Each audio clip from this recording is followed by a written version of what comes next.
if you remember, about the fact that this is now no longer just simply a question of winning elections, but this has to do with, and you said rather provocatively, the dismantling of the republic. And I think that's something which, if you want to explain that more, because Satyapal Jain is here, he was concerned about, he was trying to understand how do you correlate an electoral outcome, whether it's 2024 now, with, as you said, the dismantling of the republic.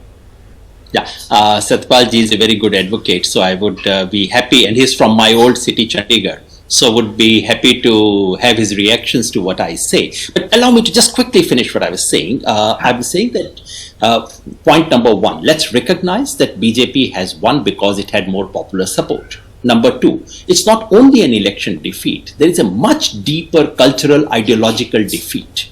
It's a deeper political defeat, which is what concerns me. Number three, there are no ready-made alternatives. So it all depends, and as Priyanka ji was saying, and I completely agree, unless the opposition gets its act together, we would continue to face this challenge. What is the challenge? I said yesterday, and I repeat verbatim, the challenge, it did not begin with Uttar Pradesh election. It's been happening for quite some time. It began in many ways in a more serious way with 2019 election outcome. What we are witnessing is mobilization, successful mobilization of the public to dismantle the republic.